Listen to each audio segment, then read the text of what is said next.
So since a Borderlands 4 showcase, there's been a lot of discussion in the Borderlands community around the potential of a loot issue in Borderlands 4, and more specifically, this is being focused around the new weapons parts system, because this will just allow for almost an infinite amount of possibilities when it comes to more specifically farming weapons in this upcoming Borderlands game. So I want to go over all of this information and also go over all of the information we have on how we're going to be farming in Borderlands 4, because there's actually a few different pieces of information on how looting and farming is going to be easier and more enjoyable in Borderlands 4. Now, pretty much all of this discussion stems from the new weapons parts system coming with Borderlands 4, which is harkening a bit more back to Borderlands 1 or 2, but I think it's actually going to be even more crazy in Borderlands 4. So essentially how this is going to work is there's going to be 8 main weapon manufacturers in Borderlands 4: Jacobs, Maliwan, Vladoff, Tediore, Torg, Ripper, Daedalus, and Order. So any weapon you get in the game will be one of those 8 weapon manufacturers, but all of the different parts of that weapon can be randomly rolled between any of those 8 manufacturers. And then there's also 3 parts only manufacturers of Atlas, COV, and Hyperion. So you could get a Jacobs weapon with a Maliwan elemental switch with a Hyperion part on it that gives you a shield when you ADS, and a Vladoff magazine for a much higher magazine capacity. And pretty much every weapon in the game is going to have this random element to it where you can just randomly get any of these different parts on it, meaning there's going to be essentially an infinite amount of different weapon rolls you can obtain. You could have 4 of the same legendary weapon equipped, and each one of those 4 legendaries could work in completely different ways because of the different weapon parts they have on them, and because all of those weapon parts actually take the behaviors of that weapon manufacturer and adds them to that weapon. So with there being almost an infinite amount of different weapon rolls you could obtain, that means that farming and getting the weapon roll you actually want could just take a ridiculous amount of time. And that's where this discussion mainly stems from, because we do also know there's not going to be any crafting mechanics in Borderlands 4. Like, you're not going to be able to craft a weapon and change the part on it or choose the parts that are coming on your weapon. So it's going to be completely focused around farming the different pieces of content in the game to try to get the weapons you want. But there are multiple different mechanics that are going to make the farming and grinding of Borderlands 4 not only quite a bit easier for kind of targeting what you want, but also just much more enjoyable. And the first of these systems being dedicated loot drops. I think this is more specifically for legendary items, but every mini boss and boss in Borderlands 4 is going to have dedicated loot drops. So this just at a baseline will make farming specific items much more easy, because if you want, say, this specific legendary item, you know what mini boss or boss to go farm to get at least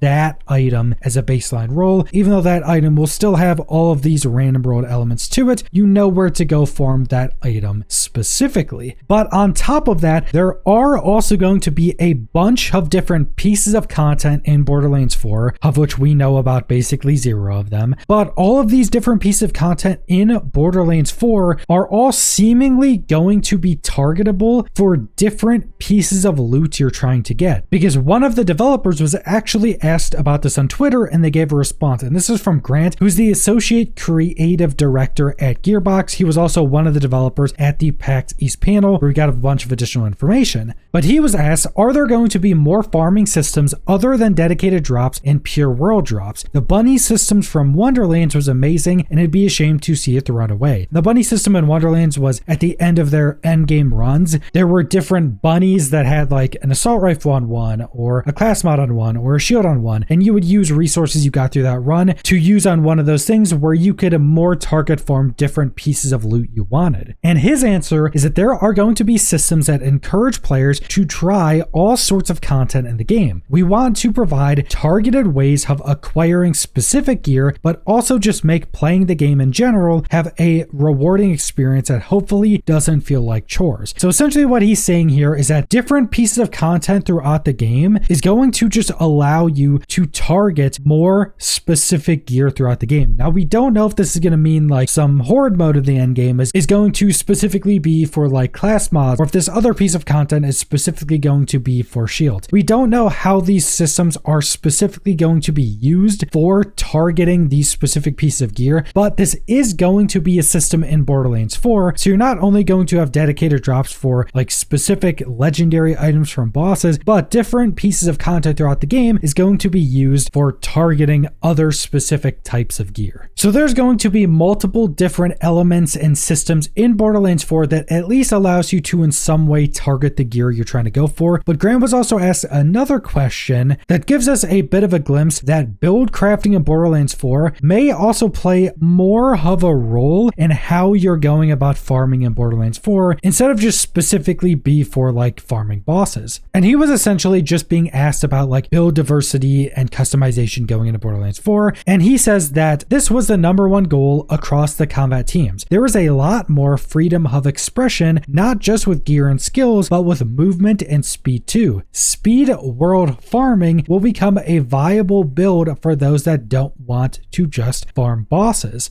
And adding this on to what Grant previously said about different pieces of content allowing you to target different pieces of gear, this sounds like we're not only going to be able to target different pieces of content to get different pieces of gear, but that they're allowing for us to create very different builds to target different pieces of content. So we'll have a lot more opportunity to make builds specific to farming pieces of content, and those pieces of content being specific to different types of gear. So it seems like we're going to very much be able to tailor our playstyle and what we're doing to different loot drops. And the final piece when it comes to farming loot in Borderlands 4 is going to be the new replay system. So in Borderlands 4, you'll be able to replay any mission or boss pretty much at the flip of a switch. There will be these Moxie's Encore machines in these areas where after you've completed a mission or after you defeated a boss, you can just use this machine and it will respawn the boss, or it will allow you to replay that mission. Now, both of these are very important. Bosses for the obvious reason that you don't have to quit to the main menu and then load back in to reset a boss. You just use this machine and it respawns the boss. But mission replay is going to be pretty massive because missions usually have specific loot rewards, especially when it comes to the unique items with the red text. Being able to replay the mission at any point in the game means you can replay these missions in the end game at, let's say, the highest difficulties to get the highest power or item level pieces of gear. That means you can go replay these missions that give unique drops once you're into the end game, and presumably these mission reward